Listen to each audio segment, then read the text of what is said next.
السلام عليكم ورحمة الله وبركاته. أهلا بكم في حلقة جديدة من قناتي يوميات عادل المعشى. النهاردة هناخد جولة أخيرة على اسكندرية وشاطئ اسكندرية وجمال بحر اسكندرية.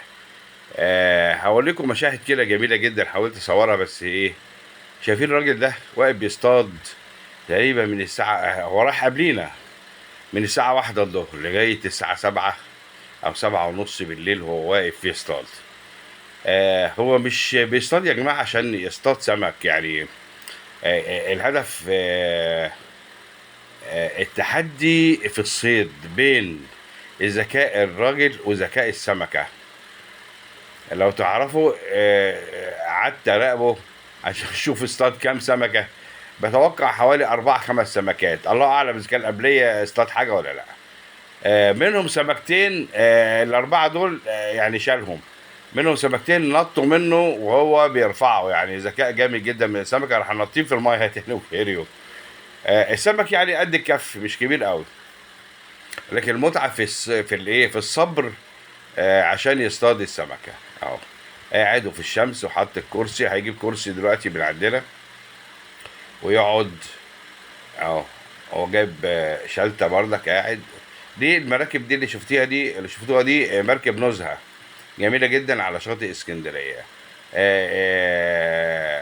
بتاخد الرحلة من أول لآخر. أنا معرفش بكام بس سمعت نص ساعة، يعني نفرين 3 100 جنيه حاجة زي كده. ممكن تعدي شوية لو في عدد من الأنفار. بتاخد جولة كده من أول الشط لغاية الآخر. رحلة جميلة وظريفة كده في البحر، وما بيخشش جوه، بياخد لفة كده ويرجع تاني.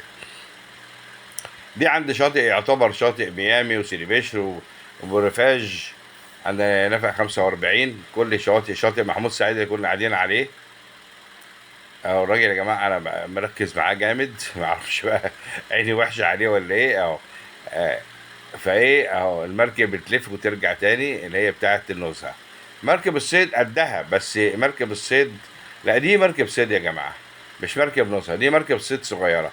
مركب النزهه فرق بينها وبين مركب الصيد من بعيد التندة. يعني مركب الصيد مفيش تندة فيها، تندة من فوق عشان الظل، انما مركب النزهه فيها تندة من فوق. دي مركب نصها صغيرة كده، مركب صيد صغيرة بتاخد لفة فوق البحر، بتطلع وبتصطاد هي والرزق، بتبيع بنيمي بقى، بتبيع للناس اللي قاعدة على الشط. تشكيلة سمك كده صغيرة زي شروة يعني. اهو بص يا جماعة، المتعة كلها الراجل واقف يعني في الشمس اتقورت دماغه. اهو فدي التاني. الشباب الصغيرة اللي قاعدة دي كانت بتعمل ايه؟ اوريكم. بتجيب خيط رفيع اللي هو بتاع الصيد ده يا جماعه، قبل ما ايه ما انسى. ده موتوسيكل الانقاذ.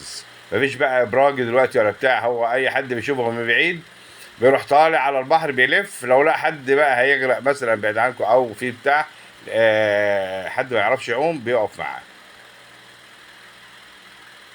او الراجل المهم الشباب الصغيره اللي بتجيب حبل رفيع وتحط فيه حته جمبري صغير، وبيصطادوا بيه الكابوريا من بين الصخور. كابوريا صغيره قوي تروح طالعه كابوريا معاه. بصوا بقى هنا ده الشاطئ بقى جميل جدا. في حواجز هنا على الشمال اهي هوريها لكم. الحواجز دي الناس بتقعد تحتيها عشان ما يبقاش جريء جوه. هنا مفيش جريء، اي عيل صغير اي حد كبير يقعد كده يستمتع بالميه تحت. ادي الابراج، يبقى شايف كده الابراج. ده شاطئ محمود سعيد. التذكرة دخول التذكرة ب25 جنيه. بيبقى معاها كرسي مثلا لو نفرين 3، 3 كراسي ب75، و وشمسيتين اهو. دي فوق الصخر يا جماعة، أو ممكن تنزل تحت. ممكن تأجر فوق وتاخد بعضك تنزل في المية تحت. في هنا في هنا في الحتة اللي مش غريق دي كويسة جدا، كل الناس فيها اهي.